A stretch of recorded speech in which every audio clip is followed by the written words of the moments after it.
Motion passes unanimously. We now move to public hearing number 4. This is a public hearing and possible motion for ordinance on annexation for the Lockamy property, about 1 acre in size. Diane Ken is presenting.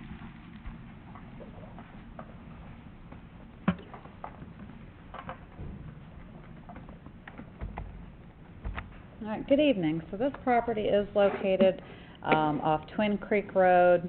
Probably should have showed it's Old Jenks Road down here, just to the south. And there is sewer going in this area due to the Middleton PUD, and so folks that own property along Twin Creeks are increasingly asking to be annexed to get water and sewer. As you can see, there's no home on the site currently, so it's for new construction. Staff does recommend approval. All right. Thank you, Diane. Any questions for Diane? All right. And I assume you represent the landowner, so there's not an applicant. Yeah. All right. So with that, I'll open the public hearing. Seeing that no one has signed up to speak, I will close the public hearing and refer the matter back to council. I'll make a motion. All right, we'll take that as a motion in a second. Yeah. All right. Any further discussion on the motion to approve? All in favor indicate by saying aye. Aye. All opposed, no. All right, that passes unanimously. We now move to public hearing number 5. This is a public hearing and possible motion for annexation for the Chatham Partners Windy Ridge LLC Meridian at 1010 property, approximately 21 acres. Diane. All right, so this annexation is for Meridian at 1010, which was an apartment complex that was approved previously. They do need to be annexed in order to get their construction plan signed and to get water and sewer for the project. We do recommend approval. All right. Questions for Diane? All right. I will open the public hearing. No one has signed up for that matter, so I'll close the public hearing and refer the matter back to council for a motion. Motion to approve. Second. All right, we have a motion and a second to approve. Further discussion? All in favor indicate by saying aye. Aye. All opposed? All right, that passes unanimously. We now move to public hearing number 6. This is a possible motion for various amendments to the UDO related to Parks, Recreation, and Open Space Standards. Amanda Bunce.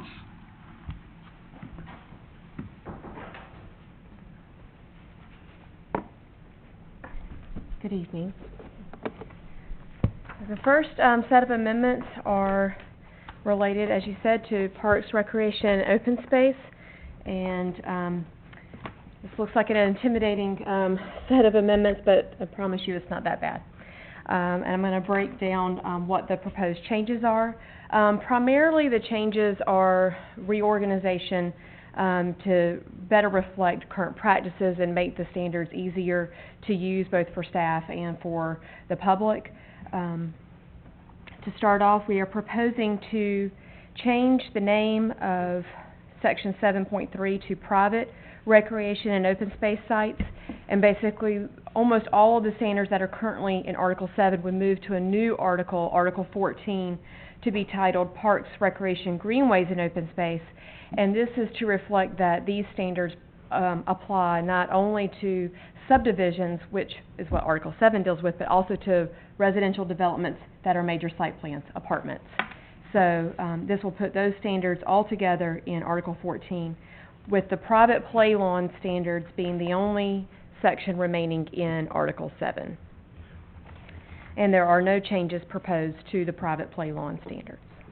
Can I ask you a question? I know there isn't, but we only apply the set aside of 0.006 acres per house, I think for the first 333. Is this correct? Did I misread it? I thought it went all the way across the board, but then when I read it this time, I thought it indicated that once they got up to 2 acres, then they don't have to provide any more at all. That is true. That's been the standard of how it was Yeah, written from the beginning when it was added to the ordinance. That there's been no change since it was added to the UDO. Can I ask you a question? Sure. How did I miss that? I can't answer that question. Okay. Okay. Well, we can. So moving on to Article 14, you'll notice that we have proposed to change the term subdivider to developer to be consistent throughout. And again, the changes primarily reflect current practices and to make it more user-friendly. For example, the exemption section has been moved up earlier in the article so that it's more user-friendly and evident.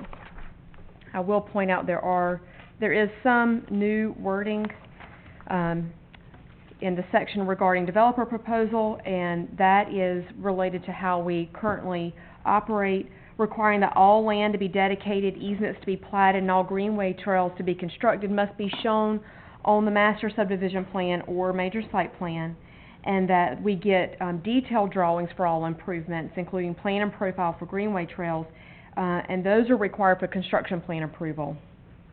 And that we get engineered sealed cost estimates of this work.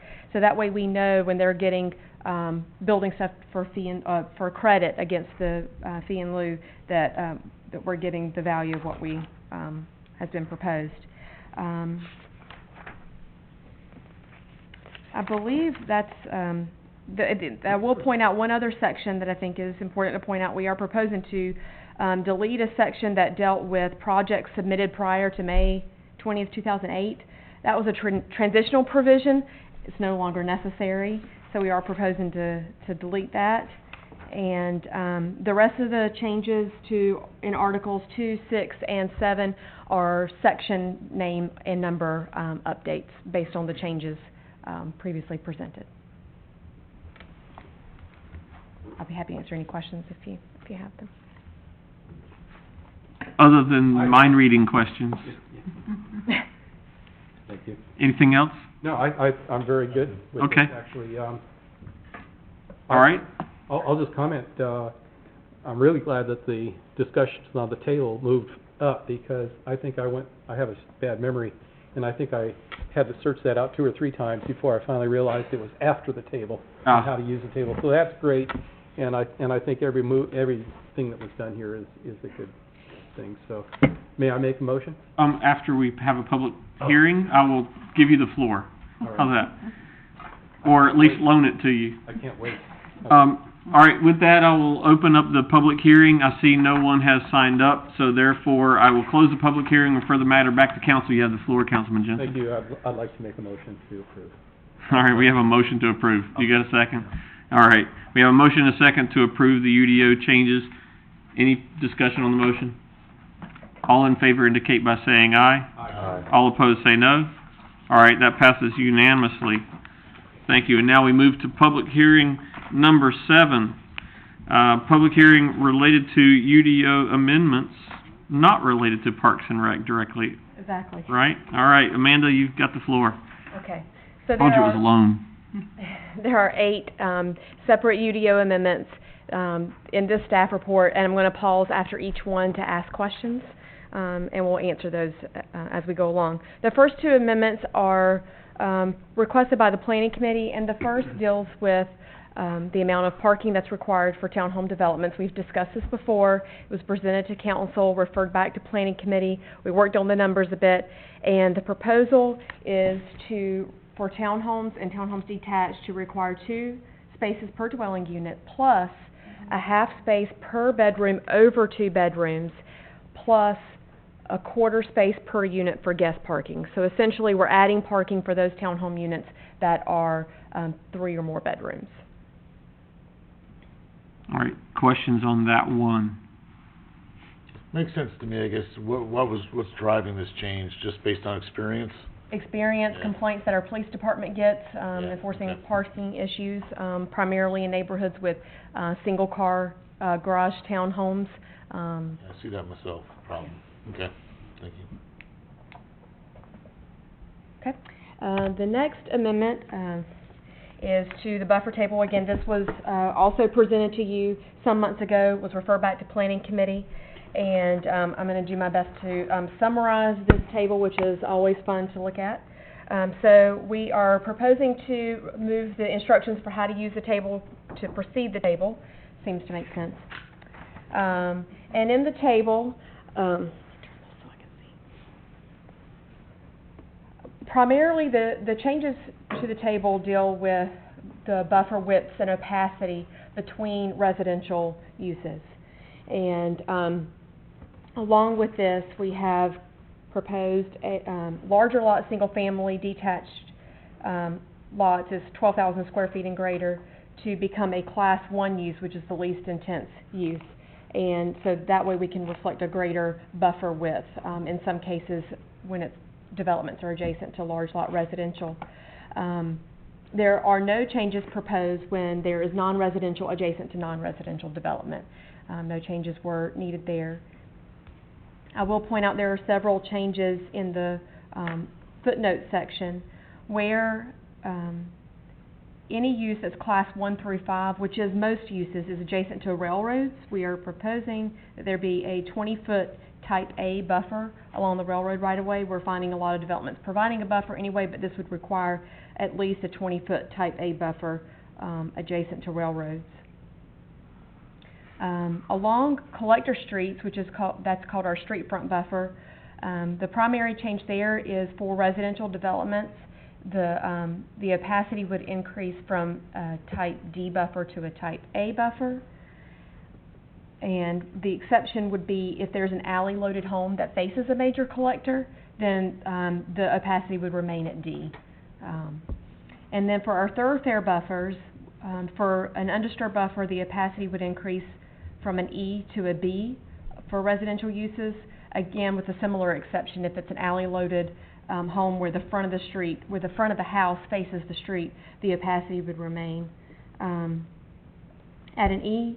And when the buffer is disturbed, and this is disturbed from the lot side, not due to road improvements or utility improvements. I have a graphic to show you here.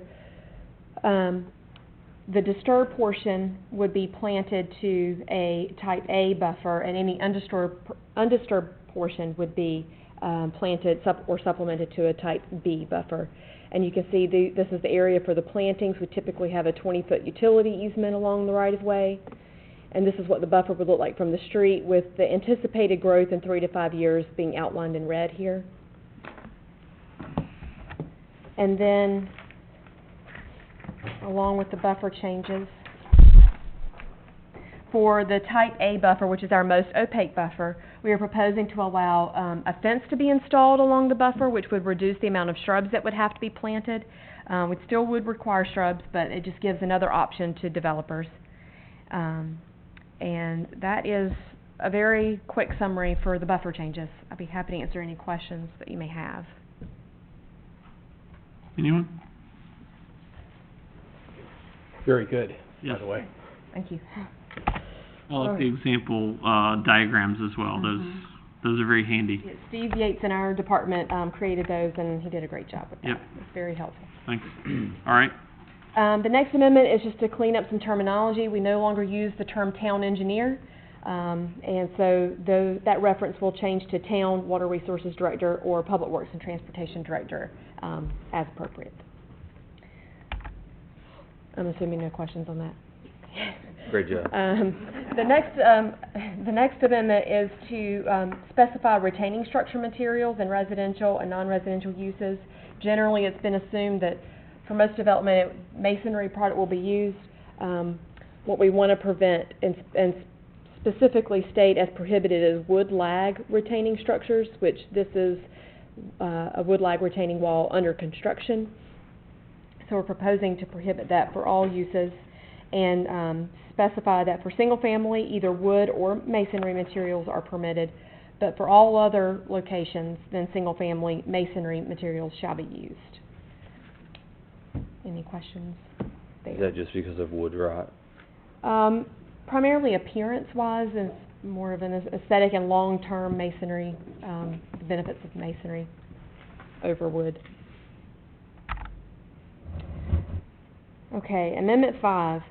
Amendment 5 is mostly in response to changes that the state has made in what types of plantings are allowed around stormwater control measures, stormwater ponds.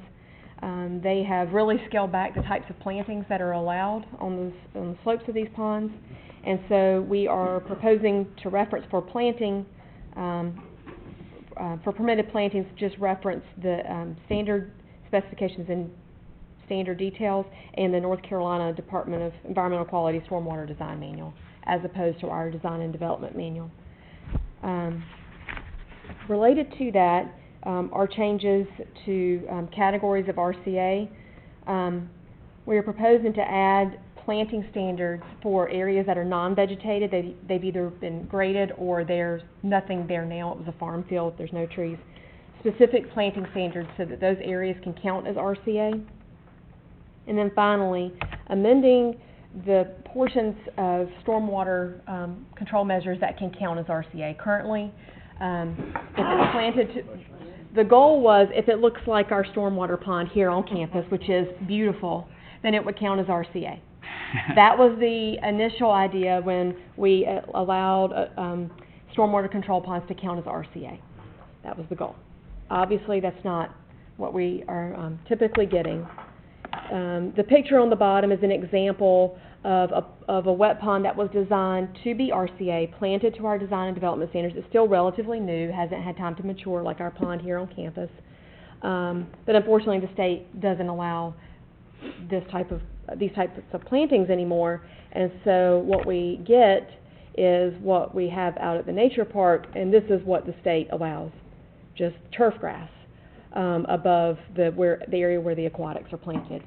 So this is why we are proposing that only the area where basically the aquatic line down to the pond count as RCA for stormwater control measure, as opposed to this area around it, which used to be able to count. Now, if they replant the area that was disturbed in order to install the pond with the standards that we have proposed here, then that area that's shown in green can count as RCA as well. So it does reduce the area that can count as RCA in a stormwater pond, but it still allows, it's kind of a middle ground, basically, from what we allow today. This might not be your bailiwick, but do you know why they cut it back so much? I can understand on the dam you don't want certain plants, and they've always had that.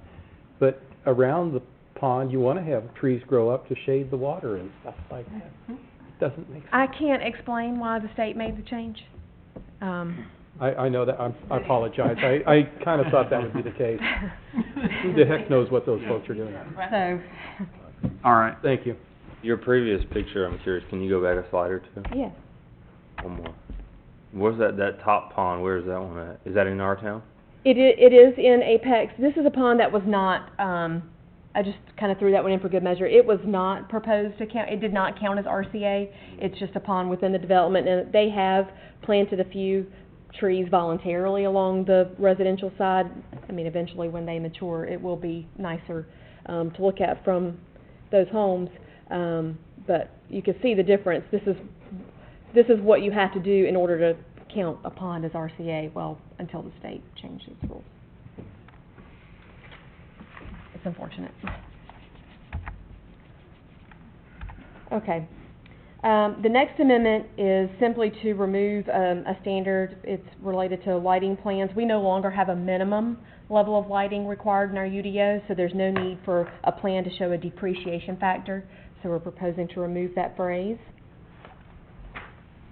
Amendment 7 also has to deal with recent changes to state law that actually become effective July 1st. The first is a new type of exempt plat that can be submitted, and that's the division of a tract when it's in terms of a probated will. The other is a new subdivision type that's kind of similar to an exempt plat that the state has created, that allows for a parcel that is at least 5 acres to be divided into no more than 3 lots, assuming that it hasn't been previously subdivided according to these standards within the last 10 years. And those lots do have to comply with size and use restrictions of the zoning ordinance and provide a permanent means of ingress and egress for each lot. So it follows a similar process as an exempt plat, but there are a few standards to meet. And finally, to be consistent with state statutes, we are proposing 2 additional forms of notification of decisions by adding email or personal delivery as options as opposed to just mail. The planning board unanimously recommended approval of all of these amendments at their June 12th meeting, as does staff, and I'll be happy to answer any questions you may have.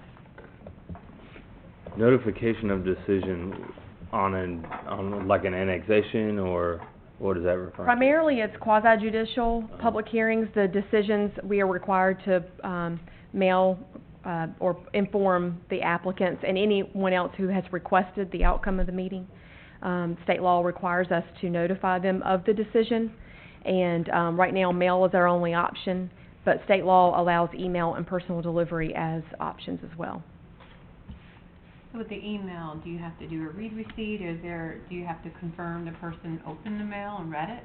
We do not have to do that. The mail requirement does not have to be sent certified mail or return receipt either, so. Thank you. All right. Any questions in general on this public hearing item for Amanda? All right, I'll open the public hearing, and no one signed up, so we'll close the public hearing and refer the matter back to council. Is there a motion? Motion to approve. I'll second. All right, we have a motion and a second to approve. Discussion? All in favor indicate by saying aye. Aye. All opposed? All right, so that passes unanimously. That concludes public hearing. There is no old business. We now move to unfinished business.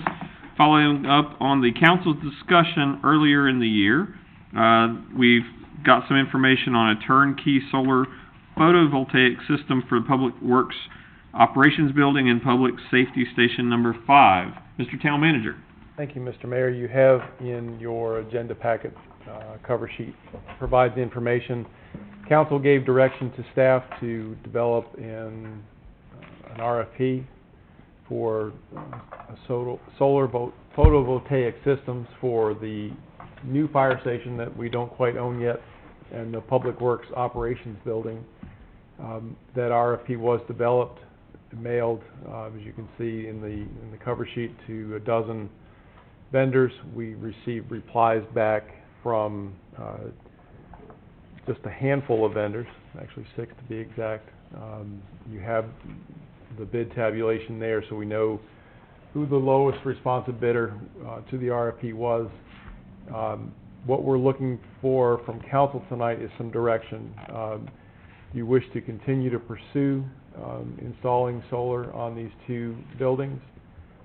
If so, the lowest responsive bidder to the RFP, which is Green Power NC out of Greenville, also provided an option for a lease purchase arrangement that actually is less costly to the town, which then results in a quicker payback on energy savings that you can see in the agenda packet. So we're just looking for direction from the council how you'd like to proceed with this particular item. Okay, council members? Kind of disappointed the Apex company didn't even respond to our RFP. They knew how hard we were working. That's disappointing. So this payback schedule, that's just for the initial cost. Is there any cost, like total cost of ownership calculated into this? Like maintenance? No, the maintenance is minimal. Clean them occasionally. I suppose they break down though, right? They have, I'm not the solar expert sitting on the stage here.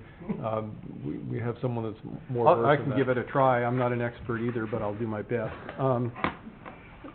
The equipment itself, the panels are guaranteed for 25 years.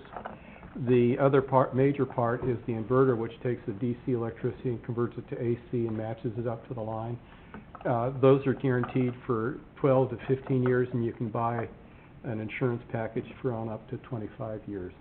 So, it's like a television set almost. The panels are, they'll go on forever. Matter of fact, the previous technology, they went on for 40, 45 years, and they've only improved those and made them more efficient.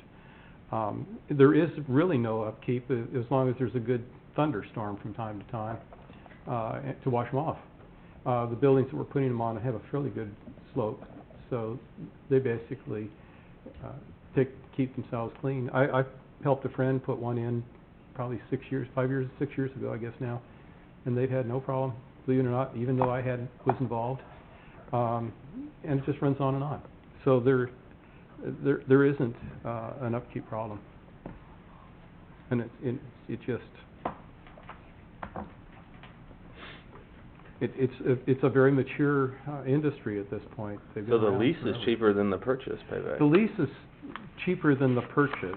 Would you like me to try to go into that? No, that's okay, I'm. No, I just want to explain. I'd like to know a little more about the lease part. Okay, the lease, and we will have to get, the town manager will get the actual lease We have and not seen evaluate any it. agreement, so this, Yes, we don't know exactly. exactly what it says. Basically, the way we understand it, at least the way I understand it, is they lease it to us for 5 years. We pay $100,000, or an upfront cost of $1 per watt, basically. So if it's a 90,000 watt system, you pay $90,000, okay?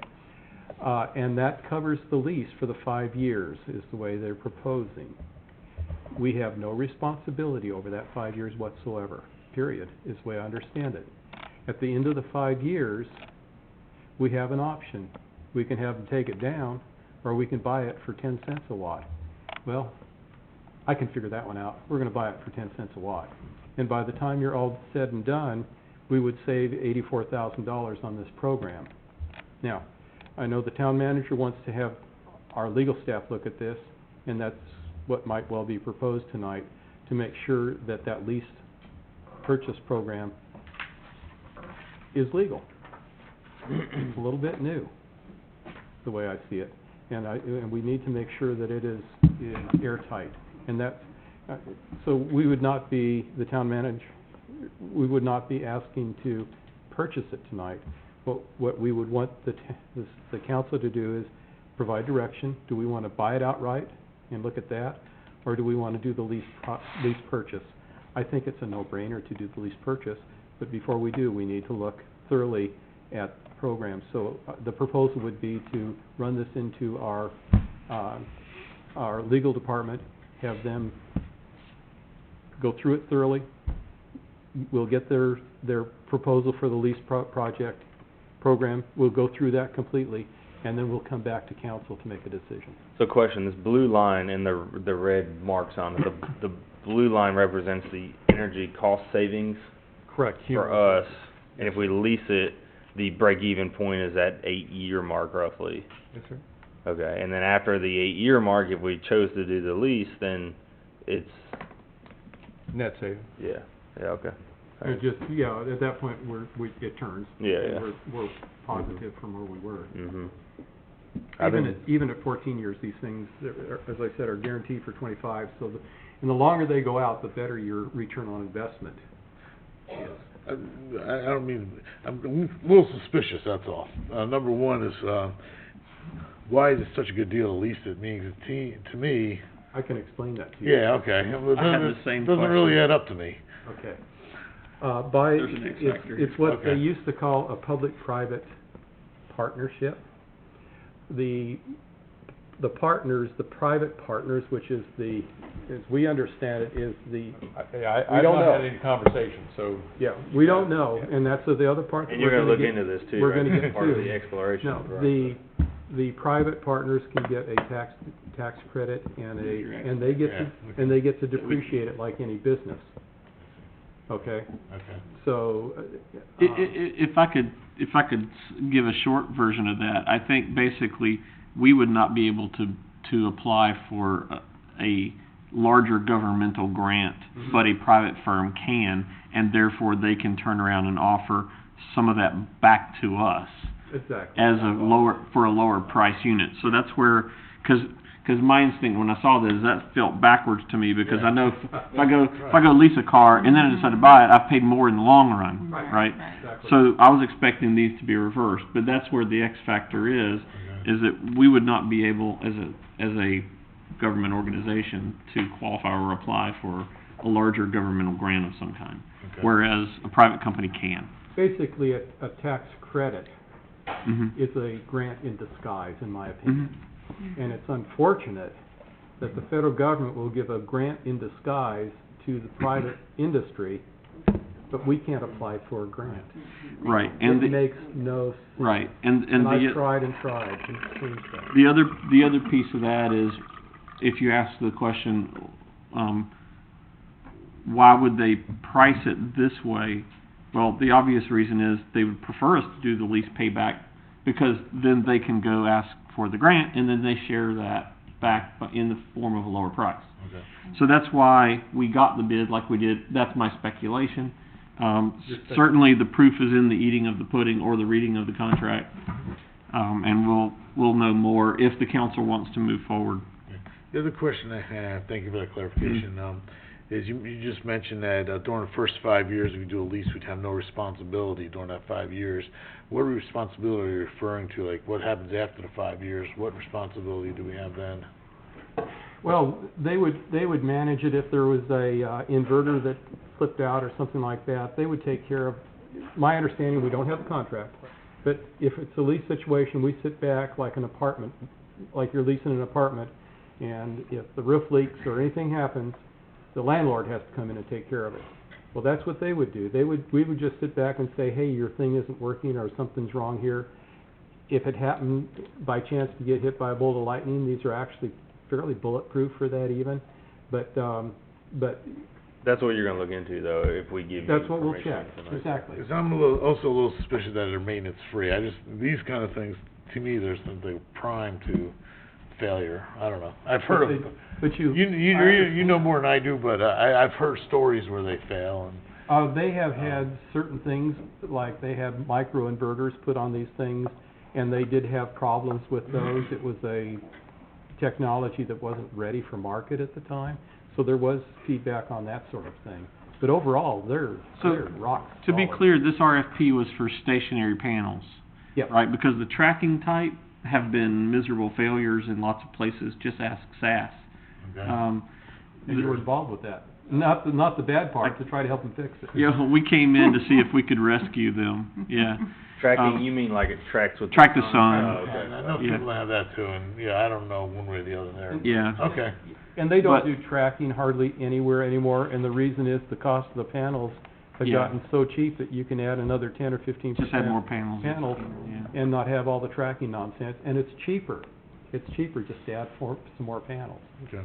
So the question for council is, do we want staff to take this to the next step? Not necessarily approve, but Yeah. take it to the next step, go ask for more details in the contract, bring us perhaps a best recommendation based on their research and reading, and then we can have one final step of approval before.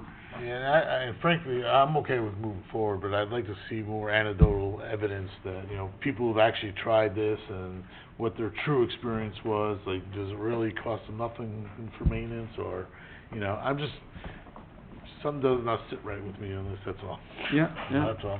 Well, the Instead of rock caveat on your emptor, mantle, you don't have to take care of it. yeah, the caveat emptor gene is, gene, the other gene, right, your DNA gene, right? Oh, The yeah, caveat yeah. emptor is kicking off, so Yeah. that's reasonable, right? It's Okay. a technology that we want to make sure works, and as a company, we want to make sure they're going to stand behind their product, and if there is such a thing as a so-called maintenance agreement, right, even if it's a subscription-based, we can factor that into the cost, Yeah. right? Yeah, and we can get maintenance agreements. Frankly, I look at them and I think that with our town staff, and the probabilities of these things having problems is so close to zero that my personal viewpoint is, if the council wants to do a maintenance agreement, I'm fine with that, but I would suggest that these are bulletproof. Okay, and we'll get some of that data if we can for you. All right, let me ask for, I think we've discussed this enough to have a motion. Is there a motion to be made? If you don't mind, I'll make the motion that we proceed ahead with considering the lease option agreement and evaluating it through our legal department. Second. All right, and just as a clarification, we want to authorize staff to do research and get us to the next level of what the details are behind Yes. this offer. Okay. All right. And I saw a head and nod for both of you, so we'll take that as the active motion. Any further discussion on that motion? All right, all in favor of the motion to authorize staff to investigate this further and bring us a best option later for approval, indicate by saying aye. Aye. All opposed say no. All right, that passes unanimously. We now move to new business number 1. This is related to authorizing the filling of an application with the Local Government Commission to issue a $48 million GO bond for parks and recreation facilities. Vance Holloman, the Finance Director, is moseying to the podium. Thank you, Mayor and members of the council. You have in your agenda packets a resolution that basically will represent the beginning of the process of potentially having a general obligation bond referendum for $48 million for park and recreation facilities. The resolution documents certain findings the council's made regarding a possible financing. It will direct the staff to file an application with the Local Government Commission for that financing, direct the town clerk to publish a notice of intent to file that application, and it will appoint Womble Carlisle, who has served as the town's bond counsel for many years, as the counsel on this issue. In addition, you have a notice of intent that would be published, a sample of that, and also a sample form of the ballot for the potential referendum. Happy to answer any questions. All right, any questions for Vance, or is there a motion to approve the filing of an application with the LGC? Gene? I'm gonna oppose it. I mean, I think it's a massive bond, and I think we're gonna live to regret it. Okay, I'll make the motion, and I'll tell you why I think that, well, first of all, we've been through this a number of times, but we don't have to purchase these bonds if we so don't want to, and this thing will come back before the council and be back before the council on each little stage. So, I have no problems on asking people whether they want to commit to this or not. I think it's democracy. So that's my motion to proceed. I'll second that motion. I think it's great points. All right, we have a motion and a second. You can say we may not use it, but I think people have to assume we're gonna use it, and my 16 years on this council says we're gonna need, there's no spare money around to do this park or the senior center or the greenways without this money. Every year, we fight to find money to pay our firefighters, our policemen, to pay other staff. We fight to provide the basics, and we can't even find the money to do that. So I don't see where the money's gonna come from all of a sudden down the road to not have to borrow this. So I think it's kind of being a little misleading to tell the public, well, we may not borrow it all, because I think if you go through this project, we're gonna have to borrow every penny of it. Well, I fully understand what you're saying. I don't think it's misleading, because when we present this to the people, they know if we take the whole bag, what the increase in taxes might be. And also, and I fully understand your concern about staffing, Gene, our police and fire. At the same time, I know those are guidelines, and we're a brand-new town, basically, so, you know, you have to look subjectively a little bit, or objectively, that yes, we're a brand-new town, and we don't have wires that burn out and things like that. So, and last year we did take an extra penny in taxes and devote it, and I agreed to that, to do so, and you were absolutely right. I just, I think this is a little bit separate from the other. We could always ask for another penny or two if we wanted to, for the police protection or the fire department. But I understand where you're coming from. All right, any other council members wish to opine? I have a question. I can't remember the presentation earlier on Friendship HUD. What was the potential Parks and Rec fees calculated from that development? I think they talked about land dedication, and then there would be or some... a combination. Or combination thereof, so I don't think it said in Mr. Clark's staff report what the fees were. So my point is, Mr. Schultz, if we need to be more in favor of those types of projects if we want to be able to fund parks and things without passing bonds. If we're going to turn down these projects, the developers are the ones paying for all of it. And if we're going to turn those projects down, then where else are we going to get the money, right? We've got to pass a bond to get it approved. Well, I agree with you and I disagree with you a little bit because the reason we need these parks is because we're having more people come in. So it's a self-generating thing to a degree. And as I said, if we're gonna go off to the, Friendship Station, I think what they've done is pretty good, but I think that they can do better to help us out, and if they do, that can be a very nice program.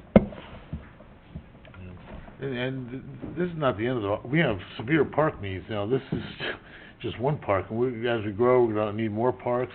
I'm worried about Fire Station 6, because that's gonna require 12 new firefighters, all the apparatus, the building. That's millions of dollars right there, and I don't know where that money's coming from. I mean, I'm trying to look long-term, and I just don't see the money. I just don't see it. Without another tax increase on top of what we're gonna increase taxes for this bond. I don't like paying taxes anymore. Matter of fact, I'm probably one of the cheapest ones sitting up here. I don't think so. But we are one of the lowest tax rate towns around, and sometimes if you're the lowest tax rate, you're trying to breathe through a straw to try to do these things.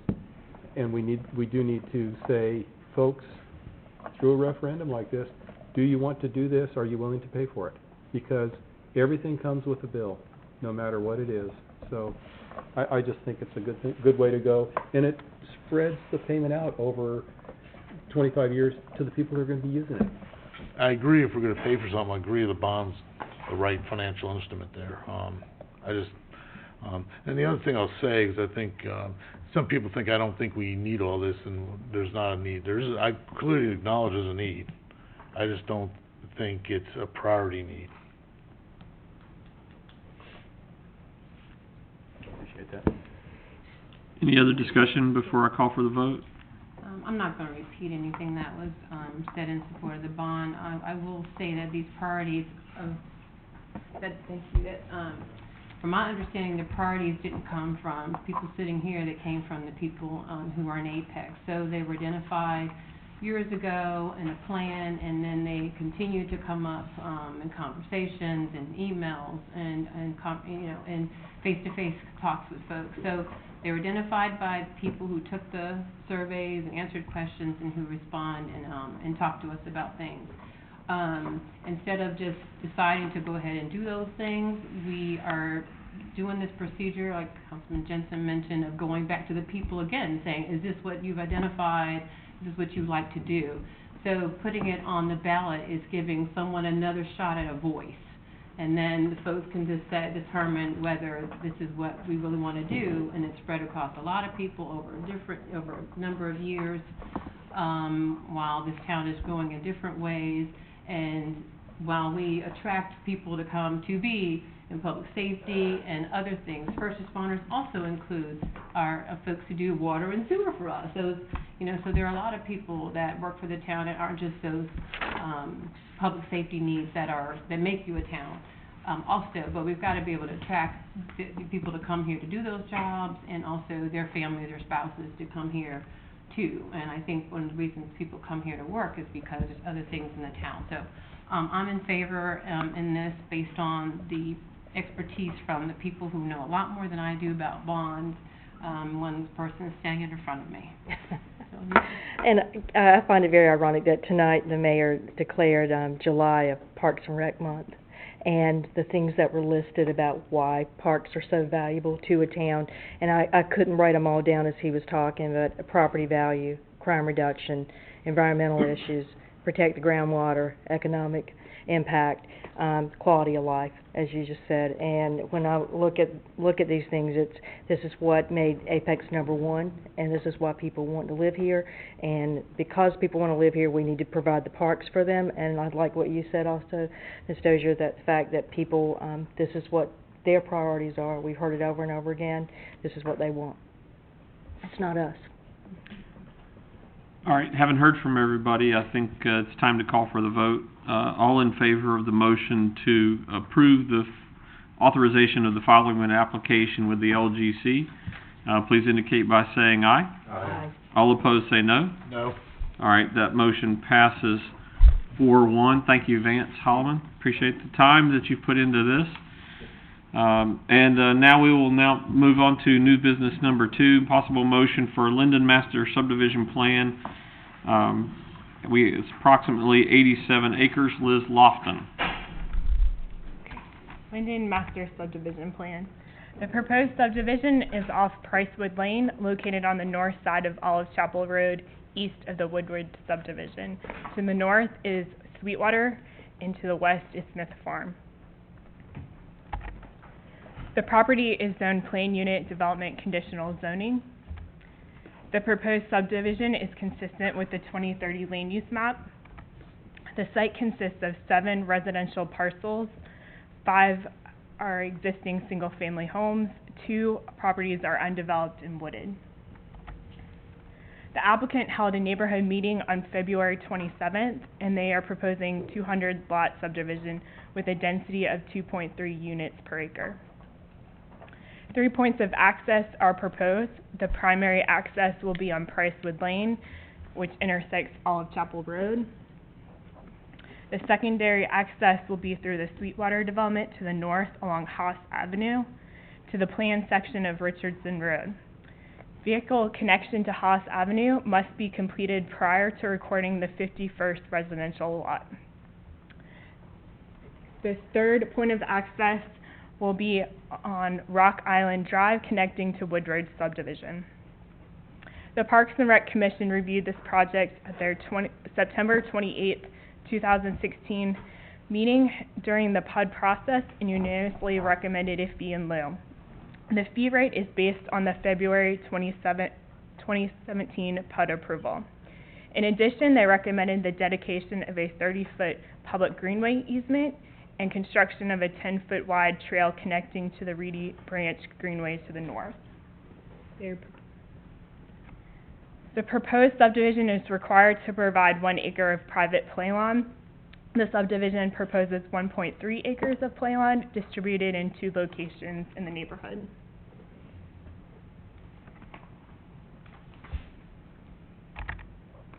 The proposed subdivision is required to provide 25% RCA with an additional 2% for mass grading. The subdivision is providing 26.1 acres or 30.02% of RCA. Water, sewer, and electric service will be provided by the town of Apex. A 20-foot type B is provided on the northern, southern, and western property lines. A 20-foot type A buffer is provided along the eastern property lines abutting Woodward subdivision. A zoning condition was added to the PUD to install a type A landscape buffer along Pricewood Lane that was subject to approval by the adjacent property owners.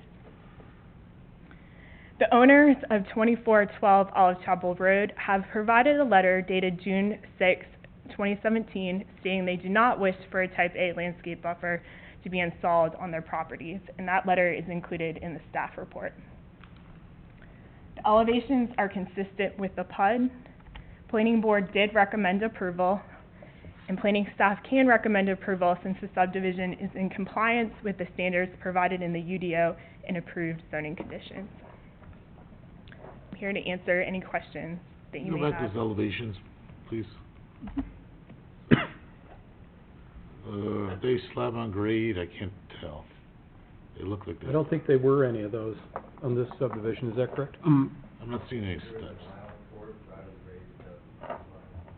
Pardon me? There was an allowance. There wasn't, or was? They're raised. They're raised. Provided they're raised. They're not slab on grade. All right. Okay. The letter, the property owners do not want a type A on that strip there? Any indication on what they wanted or what they're planning to do? I'll let the applicant answer that question since he's had conversations with that property owner. I remember having a lot of discussion that night about this. Good evening, my name is Chase Curley, Crescent Community, 6535 Sharon Hills Road, Charlotte, North Carolina. The reasoning was that, that the buffer was mentioned towards the end of the zoning and was kind of given fairly loosely at the end, where it wasn't defined as far as the width. They weren't certain that they wanted it. We had conversations with them during the prior to the rezoning before, and we hadn't really come to any real agreement. It's something that we had sort of a parallel use for. It's our boulevard into the community. We want it to look nice as well. So we reached out to them to see if we could do something to maintain the landscaping, given the existing right-of-way was 60 foot wide, and we weren't going to be allowed to do anything within the right-of-way. The current vegetation is so thick at this point that there would not be much qualification for any additional supplemental landscaping, so. Okay.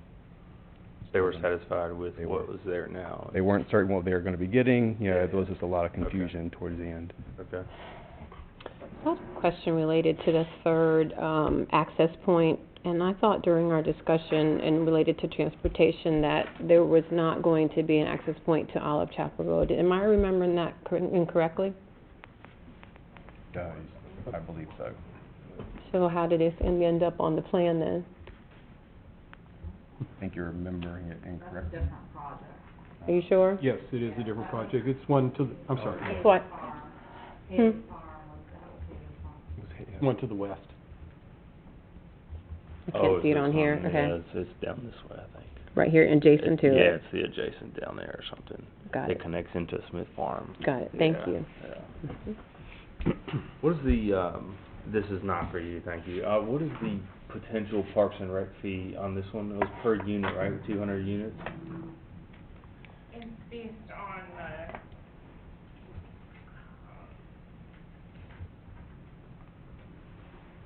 February approval date, and it's at 200 units, and this, that calculation.